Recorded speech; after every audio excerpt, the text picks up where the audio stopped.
Taste the Daily.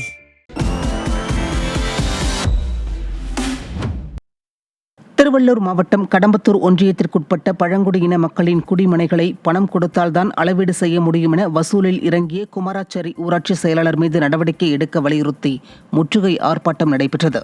ஆர்ப்பாட்டத்தின் போது தொகுப்பு வீடுகள் கட்ட பணி ஆணை வழங்க வேண்டும், பாக்குப்பேட்டையில் சாலை உள்ளிட்ட வசதிகள் வேண்டுமென மலைவாழ் மக்கள் வலியுறுத்தினர்.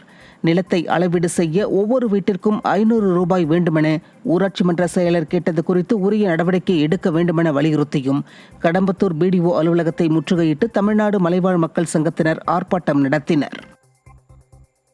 நெல்லை மாவட்டம் நாங்குநேரியில் ஒன்றிய ஊராட்சி தலைவர்கள் எழுப்பிய கேள்விக்கு மாவட்ட ஊராட்சி தலைவர் மழுப்பலாக பதிலளித்ததால் ஊராட்சி தலைவர்கள் அதிருப்தியடைந்தனர். நாங்குநேரி ஊராட்சி ஒன்றியத்திற்குட்பட்ட கிராம ஊராட்சி தலைவர்களுடனான ஆலோசனைக் கூட்டத்தில் பணிகள் மற்றும் தேவைகள் குறித்து விவாதம் நடைபெற்றது. அதில் பங்கேற்ற பெரும்பாலான ஊராட்சி தலைவர்கள் தங்களது ஊராட்சியில் மக்கள் பணிகள் ஏதும் நடைபெறவில்லை என விரக்தியை வெளிப்படுத்தினர். அப்போது மாவட்ட ஊராட்சி தலைவர் அதிகாரிகளிடம் கேட்டு மழுப்பலாக பதிலளித்ததால் ஊராட்சி மன்ற தலைவர்கள் அதிருப்தியடைந்தனர். விடியா ஆட்சியில் கண் துடைப்புக்காக இதுபோன்ற கூட்டங்கள் நடைபெறுவதாகவும் அவர்கள் குற்றம் சாட்டினர். நாகை மாவட்டம் வேதாரண்யம் அருகே நடந்த விடியா திமுக அரசின் மக்களுடன் முதல்வர் நிகழ்ச்சியில் அதிகாரிகள் கடமையை மறந்து செல்போனில் மூழ்கினர்.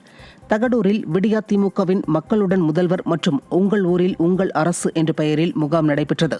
இதில் கணினிகள் முறையாக வேலை செய்யாததாலும் இன்டர்நெட் சரிவர கிடைக்காததாலும் பொதுமக்கள் நீண்ட நேரம் கால் கடுக்க காத்திருந்தனர். முகாமில் இருந்த அதிகாரிகள் கடமையை செய்யாமல் செல்போனில் மூழ்கியிருந்தது பொதுமக்களை மேலும் ஆத்திரமடைய செய்தது. விடியா திமுக ஆட்சியில் அதிகாரிகள் வேலை செய்யாத நிலையில் எதற்கு இந்த விளம்பரம் என மக்கள் முணுமுணுத்து சென்றனர்.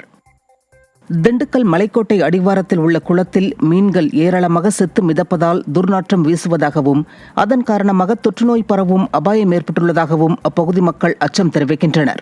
மழைக்காலங்களில் மலைக்கோட்டையின் மீது பெய்யும் மழை காரணமாக குளம் வற்றாமல் இருந்து வருகிறது.